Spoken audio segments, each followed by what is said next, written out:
নমস্কার, কলকাতা টিভি ডিজিটালে আপনাদের স্বাগত। আমি ইন্দ্রাণী রয়েছে আপনাদের সঙ্গে, আমার সঙ্গে রয়েছে অঙ্কুর ভট্টাচার্য।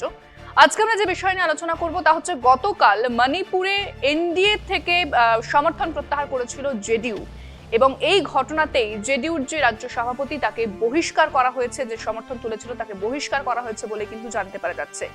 এরপরে বিস্তারিত কি তথ্য সামনে আসছে আমি অঙ্কুরদার কাছ থেকে জানতে চাইবো। এখানে আমরা সকলেই জানি, দর্শকদের জানানো হয়েছিল কলকাতা টিভি ডিজিটালের পক্ষ থেকে যে গতকাল এই কে বীরেন সিং, যিনি জেডিইউ এর মণিপুরের রাজ্য সভাপতি, এই ব্যক্তি একটি চিঠি লেখেন মণিপুরের যে নবনিযুক্ত রাজ্যপাল রয়েছেন অজয় কুমার ভাল্লা, তাকে এই মর্মে তিনি চিঠি লেখেন যে জেডিইউ মণিপুরে যে বিজেপি এবং জেডিইউ এর যে জোট সরকার রয়েছে সেই জোট সরকার থেকে তারা তাদের সমর্থন প্রত্যাহার করে নিচ্ছে। এই খবর সামনে আসার পরেই খুব স্বাভাবিকভাবেই চর্চা শুরু হয় যে জেডিইউ কেন্দ্রীয় সরকারে বিজেপির জোটসঙ্গী, এনডিএর অন্যতম জোটসঙ্গী, এবং সেক্ষেত্রে তাহলে জেডিইউ যে কথা রাজ্যে চলছে, তাহলে কি জেডিইউ কেন্দ্রীয় সরকারের ক্ষেত্রে এমনই কোনো পদক্ষেপ নিতে যাচ্ছে? জোট জল্পনা শুরু হয় এবং এই ঘটনার তাৎপর্য বুঝতে পেরে সঙ্গে সঙ্গে এ বিষয়ে পদক্ষেপ করে জেডিইউ এর কেন্দ্রীয় নেতৃত্ব।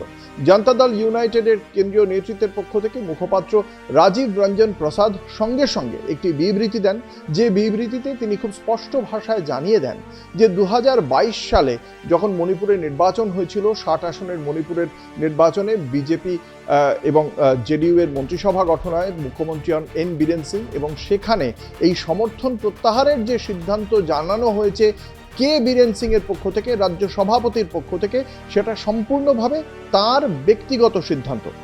কে বীরেন সিং এর বক্তব্য ছিল 2022 সালে যখন নির্বাচন হয় 6 জন ছিলেন এই জেডিইউ এর বিধায়ক, 6 জনের মধ্যে 5 জনই ভারতীয় জনতা পার্টিতে যোগদান করেছিলেন। একজন যে বাকি ছিলেন সেই একজনের জন্য বিরোধী আসনে স্পিকার একটি আলাদা আসন বরাদ্দও করেছিলেন, এবং এই 5 জনের বিরুদ্ধে যখন জেডিইউ এর পক্ষ থেকে জানানো হয় স্পিকারকে যে এদের বিরুদ্ধে পদক্ষেপ করা হোক, সেই সময় কিন্তু বিজেপির সেই স্পিকার সে বিষয়ে কোনো পদক্ষেপ করেননি। সেই জায়গা থেকেই, সেই ক্ষোভেই বিজেপির থেকে সমর্থন প্রত্যাহারের কথা বলেছিলেন জেডিইউ এর রাজ্য সভাপতি, এবং কে বীরেন সিং এর বিরুদ্ধে কেন্দ্রীয় নেতৃত্বের বক্তব্য যে এই সিদ্ধান্ত সে কেন্দ্রীয় নেতৃত্বের সঙ্গে আলোচনা না করেই নিয়েছে এবং দলীয় শৃঙ্খলা ভঙ্গের জন্য তার বিরুদ্ধে পদক্ষেপ করা হচ্ছে, তাকে বহিষ্কার করা হচ্ছে।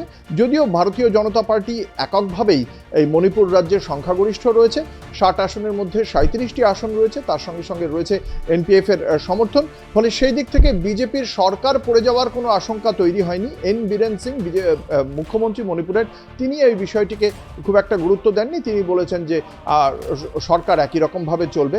তবে যে জল্পনা তৈরি হয়েছিল যে বিজেপি এবং জেডিইউ এর মধ্যে দূরত্ব বাড়ছে, নীতিশ কুমারের নেতৃত্বে কেন্দ্রীয় নেতৃত্ব সঙ্গে সঙ্গে এই বিষয়ে পদক্ষেপ করে সেই জল্পনায় জল ঢালেন।